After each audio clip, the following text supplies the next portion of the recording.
Hello दोस्तों, आप सभी का स्वागत है हमारे चैनल में। दोस्तों, आज हम आपको एक ऐसी कहानी सुनाने जा रहे हैं जो आपकी सोच को झकझोर कर रख देगी। इस कहानी में भावनाएं भी हैं और जिंदगी का एक गहरा संदेश भी। अगर आप पूरी कहानी जानना चाहते हैं तो वीडियो को अंत तक जरूर देखिए। और अगर आप हमारे चैनल पर नए हैं तो चैनल को सब्सक्राइब कर लीजिए और बेल आइकन को जरूर दबा दीजिए ताकि ऐसी ही नई नई कहानियाँ। चंदनपुर में लोहे के सामान का अगर कोई जिक्र होता है तो सिर्फ एक ही नाम सामने आता है और वो है रवि लोहार। वो बहुत ही अच्छे से लोहे से चीज बनाता था, जैसे चाकू, तलवार, कील, कुल्हाड़। उसके जैसा कोई भी नहीं बना सकता था। उसकी बनाई गई तलवार का मुकाबला कोई नहीं कर सकता था। ऐसा कहा जाता था कि अगर कोई राजा रवि लोहार की बनाई हुई तलवार को जंग में ले जाता तो वह जरूर विजय प्राप्त करता। सीता, आज गांव के बाजार का दिन है। गांव के सारे लोग आज बाजार खरीदारी करने आएंगे, इसलिए मैं सारे सामानों को लेकर बाजार जा रहा हूँ। मुझे आज लगता है काफी मुनाफा होगा। तुम अपना और पिंकू का ध्यान रखना। पिंकू के बापू, घर में अब कुछ भी खाने का सामान नहीं है। अरे तुम चिंता मत करो सीता, मैं आज कुछ भी करके घर का सारा राशन ले आऊँगा। लेकिन कैसे? आपको तो इतने दिनों में एक भी ग्राहक नहीं मिला है। अरे हाँ भाग्यवान, कह तो तुम सही रही हो, लेकिन मैं कोशिश के अलावा और कर भी क्या सकता हूँ। आप यह लोहारी का काम छोड़कर कोई दूसरा काम क्यों नहीं करते हो? मैं इसी काम में माहिर हूँ सीता, इसलिए मैं यही काम कर सकता हूँ। जी वो बात तो है, लेकिन इस काम में आप इतनी मेहनत करते हैं, बदले में आपको मिलता ही क्या है? मेहनत कभी जाया नहीं जाती सीता, मुझे यकीन है एक न एक दिन मुझे मेरी मेहनत का फल जरूर मिलेगा। ये कहकर रवि लोहार अपने काम पर चला जाता है। सुबह से शाम होने को आई है, लेकिन अभी तक एक भी ग्राहक नहीं आया जिसकी तलवार बनाकर मैं पैसे कमा सकूं। अब मैं घर का राशन कैसे लेकर जाऊंगा? रवि बाजार में बैठा यही सोच रहा होता है कि तभी उसका साथी विष्णु लोहार आता है और कहता है, अरे रवि, तुम यहाँ इस तरह से क्यों बैठे हो भाई? क्या तुम्हारे पास कोई काम नहीं है? नहीं विष्णु, इस समय ना मेरे पास कोई काम है और ना ही कोई ग्राहक। ऐसे कैसे हो सकता है? तुम तो इतने होनहार लोग हो, फिर भी तुम्हारे पास ग्राहक नहीं है। यह तो बड़े शर्म की बात है। भाई, यह तो सब समय समय की बात है। हो सकता है कि मेरा समय अभी नहीं आया हो। हाँ, सही बात है। खैर, मैंने तुम्हें यहाँ बैठे हुए देखा तो मैं तुमसे बात करने चला आया। वैसे मेरे पास तो बहुत काम है, इसलिए मैं चलता हूँ। विष्णु रवि का मजाक उड़ाकर वहाँ से चला जाता है, जबकि रवि चुपचाप वहीं बैठा रहता है कि तभी वहाँ एक आदमी आता है। सुनो भाई, यहाँ पास कोई रवि नाम का लोहार रखता है क्या? तुम मुझे उसका पता बता सकते हो? जी मैं ही हूँ रवि, बताइए आपको मुझसे क्या काम है? मैंने सुना है तुम तलवार बहुत अच्छी बनाते हो और जो भी तुम्हारी बनाई हुई तलवार से मुकाबला करता है वह जरूर विजय प्राप्त करता है। जी यह सच है कि मैं तलवार बनाता हूँ, लेकिन जीत और हार तो सिर्फ ईश्वर के हाथ में होती है। बात तो तुम्हारी बिल्कुल सही है। खैर जो भी है, तुम मुझे एक अच्छी सी तलवार बना कर दे दो। ठीक है, लेकिन आप है कौन? मैं पड़ोसी राज्य का राजा वीरभद्र हूँ। लेकिन महाराज, मैं आपके लिए तलवार क्यों बनाऊं? मैं तो आपको जानता भी नहीं हूँ। दरअसल कुछ दिनों से मेरे कुछ दुश्मन मेरे राज्य के लोगों को बहुत परेशान कर रहे हैं। उन्होंने सबका जीना हराम कर दिया है, इसलिए मुझे उनसे मुकाबला करने के लिए तुम्हारी बनाई हुई तलवार चाहिए। ठीक है महाराज, अगर ऐसा है तो मैं बना दूंगा। रवि के यहाँ कहने पर राजा वीरभद्र उसकी तरफ एक पोटली बढ़ाते हैं जिसमें बहुत सारे सोने के सिक्के होते हैं। यह लो तुम्हारा मेहनताना, मैं कुछ दिनों बाद अपनी अमानत लेने आऊँगा। इसमें क्या है महाराज? इसमें कुछ सोने के सिक्के हैं, बाकी अगर तुम्हें कम लगते हैं तो मैं और बढ़ा देता हूँ। महाराज, मैंने तो अभी तलवार बनाना शुरू भी नहीं किया है, तो फिर आप पहले से मेरा मेहनताना क्यों दे रहे हो?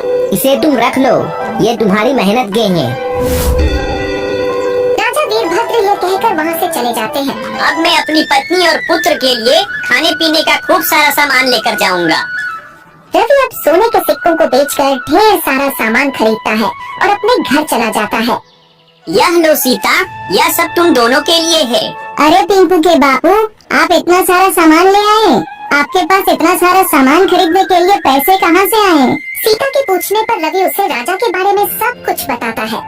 यह तो बहुत अच्छी बात है, लेकिन आप महाराज की तलवार जल्दी बनाकर उन्हें दे देना, क्योंकि उन्होंने आप पर भरोसा किया है। आप उनका भरोसा टूटने मत देना। हाँ सीता, तुम बिल्कुल सही कह रही हो।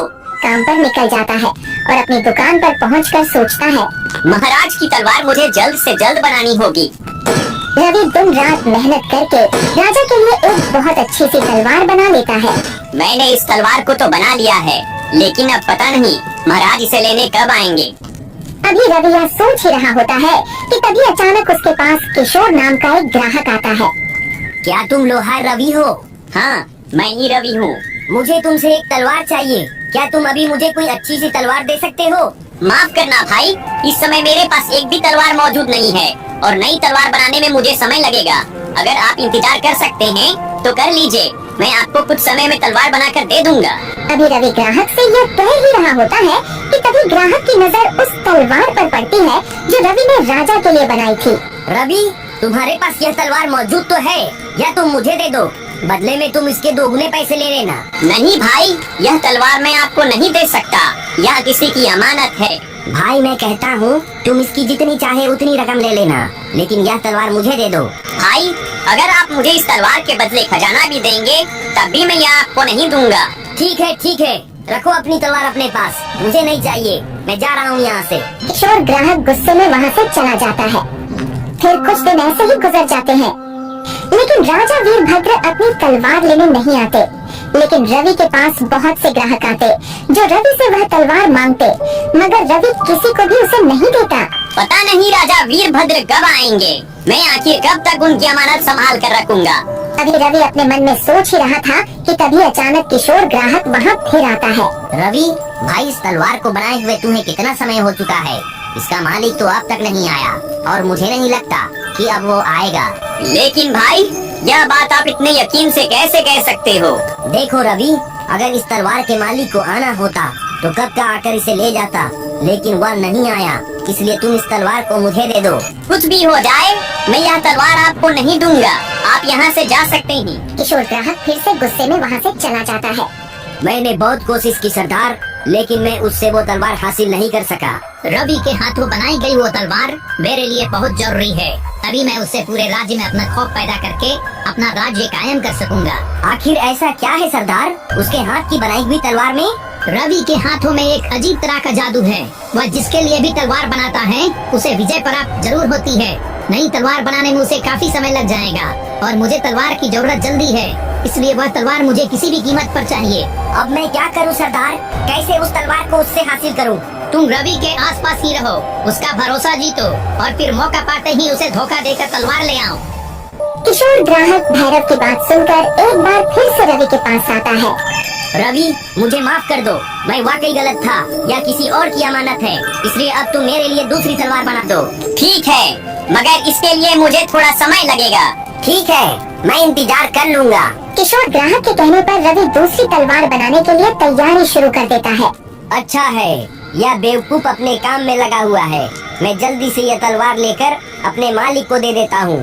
फिर किशोर रवि को धोखा देकर चुपके से राजा की तलवार लेकर भाग जाता है और कुछ देर में रवि तलवार का नक्शा बनाकर कहता है, भाई यह देखो, तुम्हारी तलवार का नक्शा तैयार हो गया है। अरे वह आदमी कहाँ गया?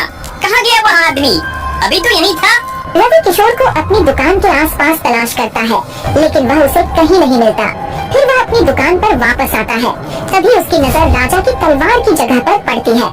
हे भगवान, इसका मतलब वह ग्राहक नहीं चोर था, मुझे धोखा देकर भाग गया। हे भगवान, अब मैं क्या करूं?